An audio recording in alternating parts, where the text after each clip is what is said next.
இந்திய பிரதமரை தீவிரவாதின்னு இவங்க சொல்றதால அதை மக்கள் ஏற்றுக்கொள்வார்களான்ட்டு சற்று யோசிக்கணும். மறுபடியும் சொல்றேன், if they call me as a Sanghi, I am happy that at least they are accepting that நான் இந்த சமூகத்தில் ஒருத்தனன்று. என்னை பொறுத்த வரைக்கும் அரசியல்ல கொஞ்சமாவது ஒரு நாகரீகம் தேவை. அது இந்திய அரசியலில் எப்பொழுதும் இருந்திருக்கிறது. கருத்தொற்றுமை எல்லாருக்கும் எல்லா டைம்லயும் இருக்க வேண்டிய தேவையில்லை. உங்களுக்கும் எனக்கும் கூட கருத்து வேறுபாடு சில விஷயத்துல வரலாம். அது விக்ரம்னு ஒரு ஆளே இருக்கக்கூடாது, விக்ரம் ஒரு டெரரிஸ்ட் நான் சொல்லிட்டேன்னா, இல்ல நீங்க என்ன பார்த்து அந்த ஆள் ஒரு நக்சல் அப்படின்ட்டீங்கன்னா முடிஞ்சு போச்சு கதை. நாங்க பஞ்சாயத்து பண்ணி போர் நின்னுதுன்னு சொன்னவருக்கும் இது பொருந்தும். இன்னொரு வாட்டி பேல்காம் ட்ரை பண்ணா என்ன நடக்கும்னு சொல்லி ட்ரை கூட இல்ல, கனவுல கூட நினைச்சு பார்க்காத அப்படின்னு சொல்றதும் அர்த்தம். சைனாவை பொறுத்த வரைக்கும் தாய்வான் ஒரு நியூசன்ஸ், ரஷ்யாவை பொறுத்த வரைக்கும் யுக்ரைன் ஒரு நியூசன்ஸ், இந்தியாவை பொறுத்த வரைக்கும் பாகிஸ்தான் ஒரு நியூசன்ஸ். இது மாதிரி நியூசன்ஸுகளை கிரியேட் பண்றதே அவங்க பொழப்பு. நீ எதை வச்சு ஆடுறியோ அதை வச்சே உன்னை அழிப்பேண்டான்னு சொல்லிட்டு இனி பாகிஸ்தான் ஒரு நாடு இருக்கணுமா இருக்கக்கூடாதுன்ற ஒரு கேள்விக்குறியில் எடுத்து விட்டோம். சிந்தூருக்கு முன் பாகிஸ்தான், சிந்தூருக்கு பின் பாகிஸ்தான் எடுத்து பாருங்க வரலாற்று.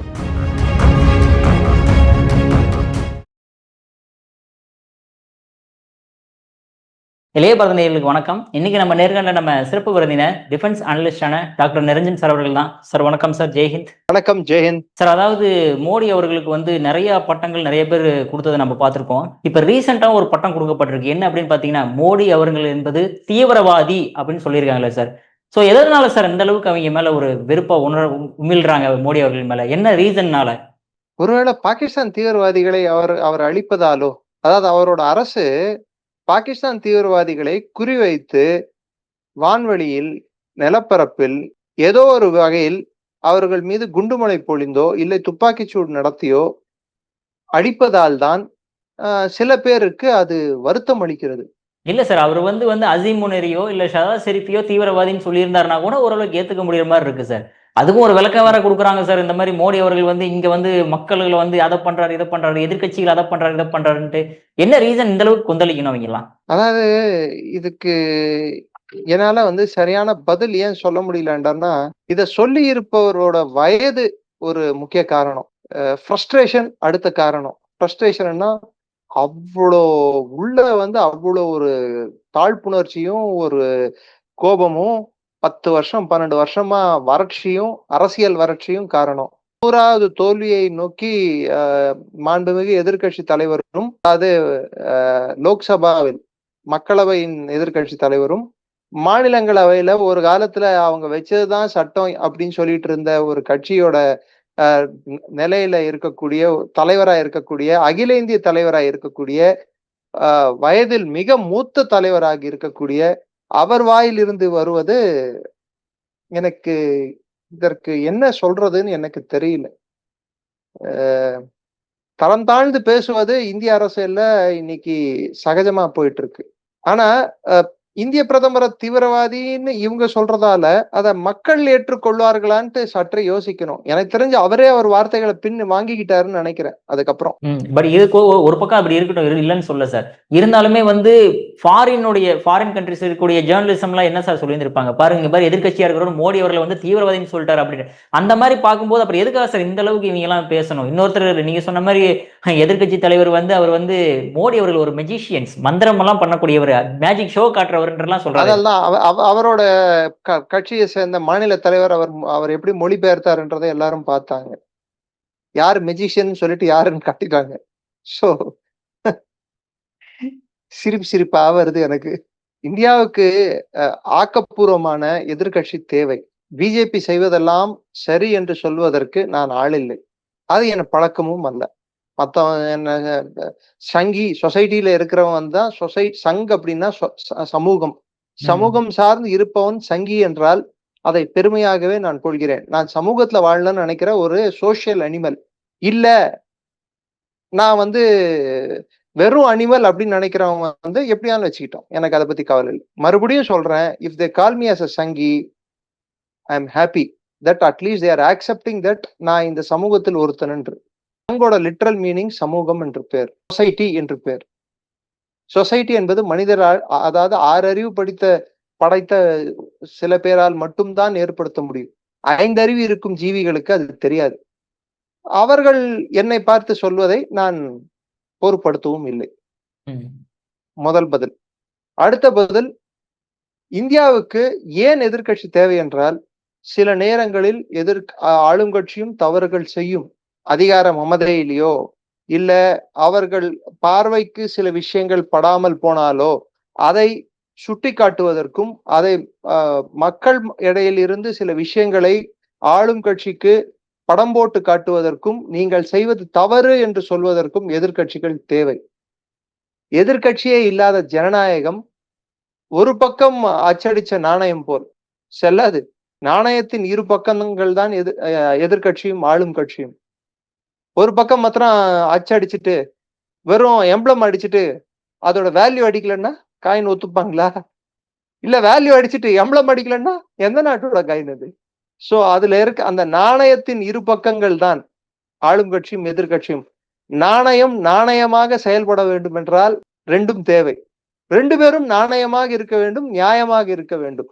அட்லீஸ்ட் தார்மீக அடிப்படையில் சரியாக செயல்பட வேண்டும். அதை எப்பொழுது எதிர்க்கட்சிகள் இழக்கின்றனவோ அப்பொழுது மக்கள் அவர்களை 12 வருடம் அல்ல, இன்னொரு 12 வருடம், இப்போதைக்கு 12 வருடம், 25 வருடம் வனவாசம் அனுப்பவும் அவர்கள் யோசிக்க மாட்டார்கள். ஏன்னா சார் எதனால இப்படி இந்த கேள்வி வருது அப்படின்னா, இப்போ வந்து ஜார்ஜ் மெலோனி வந்து ட்ரம்ப் அவர்கள் வந்து ஒரு கோழை அப்படின்ற மாதிரி சொன்ன உடனே இத்தாலியில இருக்கக்கூடிய அவங்க பார்லிமெண்ட்ல ஆப்போசிஷனா இருக்கக்கூடியவங்க வந்து எழுந்து நின்று என்னுடைய லீடரை, எங்க தலைவர், எங்க கண்ட்ரியோட பிஎம் நீ எப்பறம் அப்படி பேசலான்ற மாதிரி எந்திரிச்சு கொந்தளிக்கிறாங்க. எல்லாருமே பாராட்டுறாங்க. 12 வருஷமா மோடி அவர்கள் எத்தனையோ திட்டங்கள், நலத்திட்டங்கள் கொண்டாடுறாரு, எத்தனையோ விஷயங்கள் மாத்தி அமைக்க ட்ரை பண்றாரு. சரி சார், ஒரு பக்கம் எல்லாத்தையும் கிரிட்டிசைஸ் பண்ணலன்னு சொல்ல, ஒரு தடவை ஒய்எஸ்ஆர் நல்லது பண்ணாம போயிட்டாரு பாராட்டுற அளவுக்கு. அந்த விஷயத்துல நான் ரீசெண்டா எதிர்கட்சி தலைவருமான பிளஸ் எதிர்கட்சி தலைவர்னா அவருக்கு பாவம், அவருக்கு இது வரைக்கும் சீட்டு எதுவும் கிடைக்காட்டியும் பிஜேபிக்கு கொள்கை ரீதியிலான எதிர்கட்சி தலைவரான திரு சீமான் அவர்களோட பேச்சை நான் பார்த்தேன். அவருக்கு நடத்தின ஃபங்க்ஷன். அதுல பிரதமரை பத்தி அவர் ஒரு விஷயத்த சொன்னாரு. 24 hours அவர் போடுற உழைப்பு, ஒரு முழுமையான அரசியல்வாதியா அவர் எடுத்துக்கிற அந்த என்ன சொல்றது, கவனம், அது யாராலையும் பீட் பண்ண முடியாது, யாராலையும் மேட்ச் பண்ண முடியாது. சில விஷயங்களை வந்து அந்த புரிதல் இருந்தா மட்டும்தான் எதிர்கட்சி. இன்னைக்கு நான் திமுக வாக்களிப்பேன், வாக்களிக்க மாட்டேன், நான் அதிமுக வாக்களிப்பேன், வாக்களிக்க மாட்டேன், அது என்னோட தனிப்பட்ட கருத்து. 75 வயது ஆகியும், அதாவது அவர் கரெக்டா தவறா என்பது அப்பாற்பட்ட பிரச்சனை. ஒரு தொண்டராக இருந்து இன்று ஒரு கட்சியின் தலைவராக மாறியுள்ள திரு எடப்பாடி பழனிசாமி அவர்களும் இல்ல திரு ஸ்டாலின் அவர்களும், அவரும் கிட்டத்தட்ட அவர் கருணாநிதியின் மகன் அப்படின்றா கூட, அவர் மேயரா அவர் மெட்ராஸ்ல அவர் பண்ண வேலையோ இல்ல அதுக்கு முன்னாடி அவர் அந்த கட்சிக்குள்ள அவர் கொடுத்த அந்த உழைப்போ அதை யாரும் வந்து கம்மியா எடை போட முடியாது இல்ல. அத மத்தவங்களே, அவர் பின்னாட வரக்கூடியவங்களே அதை பண்ண முடியல இல்ல. சோ அந்த உழைப்பு என்பது வந்து அங்க இருக்கிறதுனால்தான் அது பிரதிபலிக்குது, அவங்களுக்கு அந்த அங்கீகாரம் கிடைக்குது.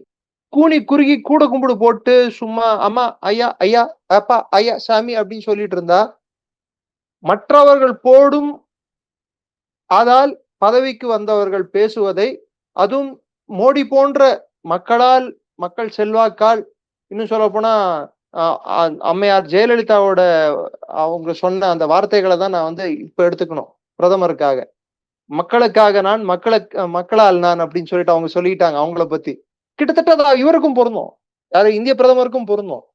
மக்களுக்காக தான் அவர் இருக்காரு, மக்களால் தான் அவர் இருக்காரு. அதனாலதான் அவர் ஃபேமஸா ஒரு ஸ்டேட்மெண்ட் சொன்னாரு, என்னோட அலையன்ஸ் யாரு கூடவும் இல்லை, என்னோட அலையன்ஸ் இந்த நாட்டின் மக்களோடு அப்படின்னு சொல்லிட்டு. அந்த அலையன்ஸை யாராலையும் உடைக்க முடியாத வரைக்கும் அவரை திட்டிகிட்டே தான் இருப்பாங்க. திட்டட்டும், வசைப்பாடுபவர்கள் வாழ்க. அவர் வந்து அதுக்கு பதிலே சொல்ல மாட்டாரு. பதில் சொல்லி சில கமெண்ட்ஸுக்கு வந்து அவர் பதில் கொடுத்தாலோ இல்ல நம்ம போன்றவர்கள் பதில் கொடுத்தாலோ அந்த கமெண்ட்ஸை வந்து நம்மளே வந்து அதுக்கு பப்ளிசிட்டி தேடி கொடுக்குறோம். எனி பப்ளிசிட்டின்னு சொல்லி நினைக்கிறது வந்து சில பேர் நினைப்பாங்க. அது மாதிரி நம்ம வந்து பப்ளிசிட்டி தேடி கொடுப்பது சரியா என்று விக்ரம் சார் நீங்களே யோசிச்சு பாருங்க. ஓகே, பிரதமரை வந்து இன்னைக்கு இந்தியால வந்து திட்டுறவங்க இருக்காங்க, புகழ்றவங்க இருக்காங்க, என்னென்னவோ பேசுறவங்க இருக்காங்க. மெலோனி அன்னைக்கு ட்ரம்ப்பை திட்டினதுக்கு, ட்ரம்ப்பை திருப்பி அமெரிக்கா அவங்கள சாடினதுக்கு, அவங்களுக்கு வந்து பாராளுமன்றம் அது மாதிரி சப்போர்ட் பண்ண மாதிரி இந்திய பாராளுமன்றம் சப்போர்ட் பண்ணல அப்படின்னு சொல்றது வந்து ரெண்டு விஷயத்த காட்டுது. ஒண்ணு, இங்க வந்து மெச்சூரிட்டி கம்மியாயிட்டு, வயசு மூப்பு இருந்தா மெச்சூரிட்டி இருக்குன்னு அர்த்தம் இல்ல. பொலிட்டிக்கல் மெச்சூரிட்டி இல்லாம போயிட்டு இருக்கு. அது ஒருவேளை நம்ம 2004க்கு அப்புறம் அதை மிஸ் பண்றோமோன்னு எனக்கு தோணுது. இதே திரு கலைஞர் இருந்தா பல வார்த்தைகளை பிரதமரை பற்றி அவர் பேசியிருக்க மாட்டார். கருணாநிதி இருந்தார். அம்மையார் ஜெயலலிதா இருந்தா கூட அவங்களோட நிலைப்பாடை எடுத்து வச்சிருப்பாங்க. அவங்க அதிகாரத்தையும் அவங்களோட அங்கீகாரத்தையும் எங்கேயும் தொலைச்சிருக்க மாட்டாங்க. ஆனா பிஜேபியை சாடுற இடத்துல சாடி இருப்பாங்க. ஆனா கொடுக்க வேண்டிய மரியாதையை கொடுத்துருப்பாங்க. இதை வந்து பக்கத்து ஸ்டேட்ல சித்தராமையாவை பார்த்து நம்ம தெரிஞ்சுக்கலாம். ஏன் மல்லிகார்ஜுன் கார்கே அவர்களோட மாநிலமே கர்நாடகா தான். அங்க அவர் சித்தராமையா எப்படி பிரதமரை வரவேற்றார் போன வாரம்னு சொல்லிட்டு அதை பார்த்து தெரிஞ்சுக்கலாம். இன்னும் சொல்ல போனா கேரளால பினராயி விஜயன் அவர்களை பார்த்து தெரிஞ்சுக்கலாம். இல்ல இன்னும் அவர்களோட மாநிலமான, அவங்க ஆள்ற மாநிலமான கர்நாடகா போலயே தெலுங்கானால ரேவந்த் ரெட்டி அவர்கள் இருக்காங்க. அவரை பார்த்தும் தெரிஞ்சுக்கலாம். மல்லிகார்ஜுன் கார்கே அவருக்கு ஒருவேளை ஆங்கிலம் வந்து தெரியலையா, இல்ல அந்த வார்த்தையின் அர்த்தம் புரியலையா, இல்ல அது கோபத்தின் வழிபாடா, இல்ல அவங்க தோல்வி இப்ப நடக்கக்கூடிய எல்லா மாநில தேர்தல்கள்ல காங்கிரஸ் வந்து ஏதோ சறுக்கல் வரும் என்று அவர்களுக்கு ஏதோ ஒரு ஐயம் வந்ததால் வரக்கூடிய வார்த்தைகளா என்று எனக்கு புரியல. என்னை பொறுத்த வரைக்கும் அரசியல்ல கொஞ்சமாவது வந்து ஒரு நாகரீகம் தேவை. அது இந்திய அரசியலில் எப்பொழுதும் இருந்திருக்கிறது. திரு வாஜ்பாய் அவர்களுக்கு கிட்னி டிரான்ஸ்பிளான்ட் பண்ண வேண்டிய ஒரு கட்டாயம் ஏற்பட்டது 1980கள்ல. அப்போ என்ன பண்ணாங்கடான்னா, திரு ராஜீவ்காந்தி அவர்கள் அப்போ பிரதமரா இருந்தார். இவருக்கு இது மாதிரி இன்ஃபேக்ட் அவர் வந்து லோக்சபா எலெக்ஷன் தோத்துட்டாரு. ராஜ்யசபால எம்பியா இருக்காரு. வேணுமென்ட்டே என்ன பண்றாரு, யூஎன் டெலிகேஷன்ல அவர் மெம்பரா அனுப்புறாரு. இல்ல எனக்கு உடம்பு சரியில்லை, யூஎன் டெலிகேஷன்ல போங்கன்னு சொல்லிட்டு அவரோட மொத்த வைத்திய செலவையும் அன்னைக்கு இந்திய அரசு ஏற்றுக்குது. அதே போல ஒரு இன்சிடென்ட், இது வந்து காங்கிரஸார் வந்து என்ன பண்ணாங்கன்றதே நான் சொல்றேன். அந்த மெச்சூரிட்டி லெவல பாருங்க. இது வந்து ஒரு ஆர்டிக்கல்ல நான் படிச்சது. சஞ்சய் காந்தி வந்து ஏர் கிராஷ்ல இறந்துடுறாரு. இறந்துட்டு அவரோட பூத உடலை வந்து வீட்டுல வச்சிருக்காங்க சப்தர்ஜங் மார்க்ல. இவங்க போறாங்க, வாஜ்பாய் அவர்கள் போறாரு, அதாவது விரைந்து போறார் இந்திரா காந்தியை பாக்குறதுக்கு. பார்க்க போகும்போது அவங்க வாசல்ல வாஜ்பாயை பாக்குறாங்க, அதாவது அந்த காரிடார்ல பாக்குறாங்க. இவர் கை நீட்டுறாரு, அவர் கை நீட்டுறாரு. ரெண்டு பேரும் மௌனத்துல பேசிக்கிறாங்க. ரெண்டு பேர் கண்ணுல இருந்து தண்ணி வருது. இன்ஃபேக்ட் சஞ்சய் காந்தி வந்து எமர்ஜென்சி பீரியட்ல வாஜ்பாயை உள்ள வச்சவர். அதாவது அரசியலை தாண்டி மனிதன் என்ற அந்த ஒரு கண்ணோட்டம் இருந்தது அன்னைக்கு காங்கிரஸ்ல இருக்கிறவங்களுக்கு. அந்த ஒரு மெச்சூரிட்டி இருந்தது. அந்த மெச்சூரிட்டி திரு வாஜ்பாய் அவர்கள் இருந்த காலத்திலும் இருந்தது. சோனியா காந்திக்கே சில வாட்டி சொல்லுவாங்க, ஃபர்ஸ்ட் அவங்க கேட்ட கேள்வி வந்து பார்லிமெண்ட் அட்டாக் நடந்த உடனே இஸ் பிரைம் மினிஸ்டர் சேஃப் அப்படின்னு கேட்டாங்க. அந்த ஒரு மெச்சூரிட்டி, அந்த ஒரு டீசன்சி தான் இந்தியன் டெமோக்ரஸியை வந்து இட்ஸ் அ ஃபங்க்ஷனல் டெமோக்ரஸி, இது வாழும் ஜனநாயகம் சொல்லி காட்டுது.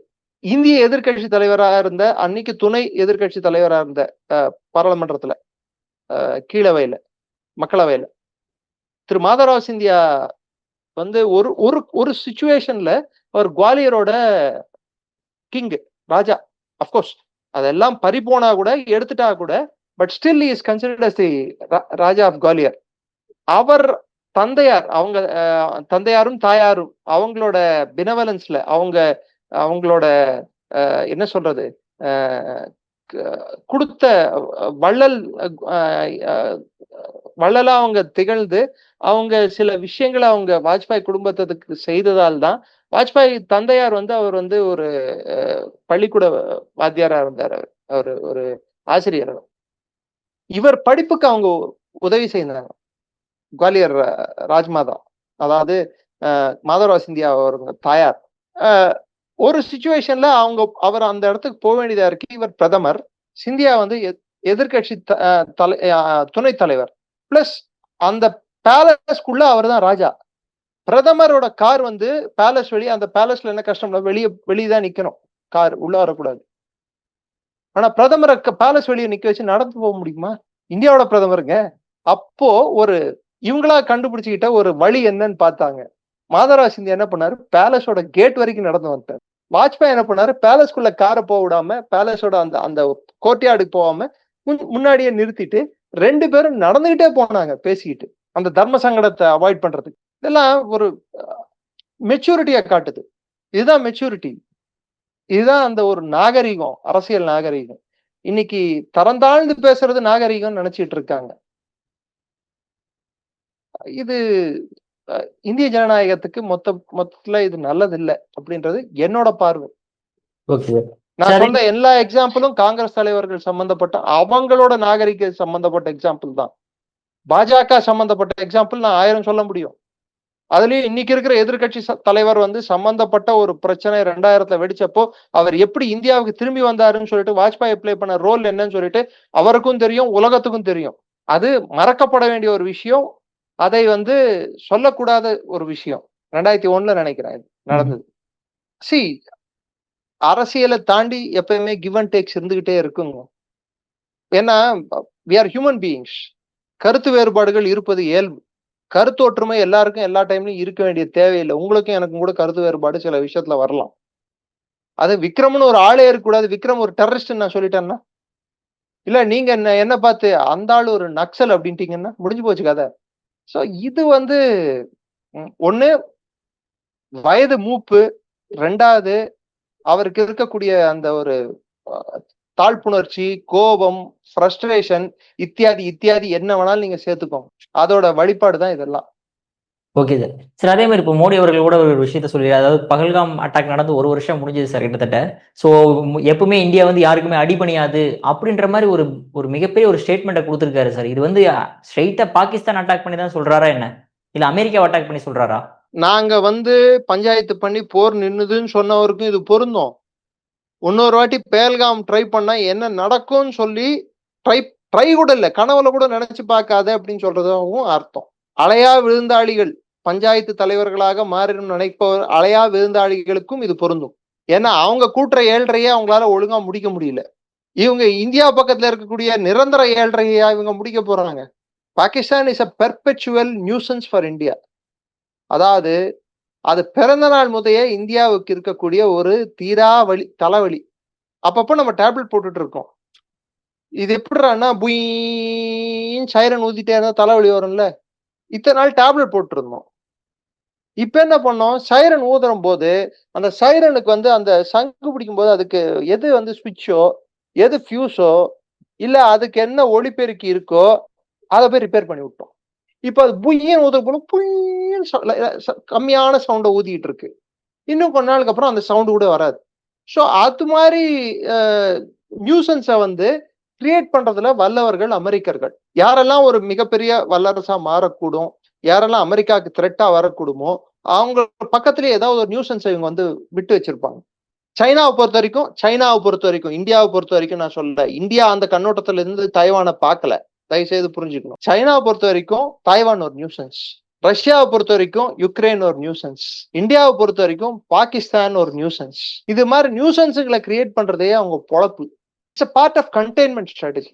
இதை சில நாடுகள் ஓவர் பிளே பண்ணிடும். அவங்களோட பூகோளத்தை ஓவர் பிளே பண்ணிட்டு, நான் தான் பெரிய ஆளு, எனக்கு பூகோள ரீதியில எனக்கு இருக்கிற நான் முக்கியமான இடத்த நிலப்பரப்புல இருக்கேன், அது ரொம்ப ஓவர் பிளே பண்ணாங்கடான்னா அவங்க டம்மி ஆயிடுவாங்க. நீ எதை வச்சு ஆடுறியோ அதை வச்சே உன்னை அழிப்பேண்டான்னு சொல்லிட்டு இனி பாகிஸ்தான் ஒரு நாடு இருக்கணுமா இருக்கக்கூடாதுன்ற ஒரு கேள்விக்குறியில் எடுத்து விட்டோம். 1 வருஷத்துல சிந்தூருக்கு முன் பாகிஸ்தான், சிந்தூருக்கு பின் பாகிஸ்தான் எடுத்து பாருங்க வரலாற்று. இனி பலூச்சிஸ்தான்ல பாகிஸ்தான் கண்ட்ரோல் இருக்கான்னு சொல்லிட்டு பாருங்க, கைபர் பக்தூன்வால பாகிஸ்தான் கண்ட்ரோல் இருக்கா எடுத்து பாருங்க, சிந்துல பிரச்சனைகள் எந்த அளவுக்கு வெடிச்சிட்டு இருக்குன்னு எடுத்து பாருங்க. இதெல்லாம் எடுத்து பாத்தீங்கன்னா அரசியல் ரீதியான பிரச்சனைகள் எப்படி ஓடிட்டு இருக்குன்னு பாருங்க, பொருளாதார ரீதியிலான பிரச்சனைகள் எப்படி ஓடிட்டு இருக்குன்னு பாருங்க. இன்னைக்கு பாகிஸ்தான்ல எண்ணெய்க்கும் எல்லாத்துக்கும் தட்டுப்பாடு எப்படி ஏற்பட்டுள்ளதுன்னு எடுத்து பாருங்க. 1 வருஷத்துல பாகிஸ்தான் கதிகலங்கி நிக்குதா இல்லையான்றது உங்களுக்கு புரிய வரும். ஏன் போன வாட்டி 21 மணி நேரம் நடத்தின டைலாக் நடக்கும் போதே அவங்களால அந்த ஹோட்டல் பில்ல கூட கட்ட முடியலையே பாகிஸ்தான் அரசாங்கத்தால. கேட்டா பாகிஸ்தான்ல பேச்சுவார்த்தை நடந்துருச்சு, அதாவது அவனால பண்ண முடிஞ்சதே, என்ன கிழிச்சான் பண்ணி. இந்த வாட்டி அப்பாஸ் ஆராய்ச்சி நான் வரமாட்டேன்னு சொல்லிட்டாரு. ஃபிளைட் ஏற போனவர் நான் ஃபிளைட்ல இருந்து நான் ஏற மாட்டேன் பாகிஸ்தானுக்கு போல அப்படின்னு சொல்லிட்டாரு. நான் வரமாட்டேன் போ. அங்கே போனா நடக்காது அப்படின்னு சொல்லிட்டாரு. சி சம்டைம்ஸ் அமெரிக்கா தேடுபவர் நபர்கள் யாரை வச்சு அவங்க தேடுவாங்க, யாரை வச்சு அவங்க பேச்சுவார்த்தை நடத்த பார்ப்பாங்கடான்னா அவங்க அடிவரடிகளை வைத்துதான் பேச்சுவார்த்தை நடத்த பார்ப்பாங்க. ஆனா பாகிஸ்தான் பிரச்சனை என்ன, பாகிஸ்தான் எந்த சைடுல ஆடுவான்னே தெரியாது. காசு போடுற எல்லா டைரக்ஷன்லயும் ஆடுவாங்க.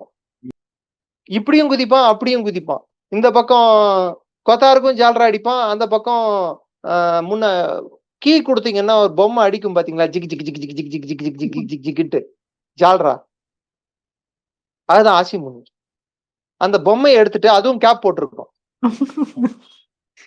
அதை எடுத்துட்டு ஆசி முனீர் போட்டோ ஓட்டிட்டு கீ கொடுங்க ஜிகி ஜிகி ஜிகி ஜிகி ஜிக்கின்னு அடிக்கிற மாதிரியே தோணுமா இல்லையா பாருங்க.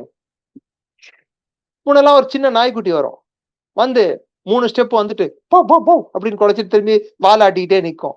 அதுதான் ஷாபாஸ் ஷெரீப். இதெல்லாம் குழந்தைங்களுக்கு ஆட்டம் காட்டுற பொம்மைங்க மாதிரி இருக்கு.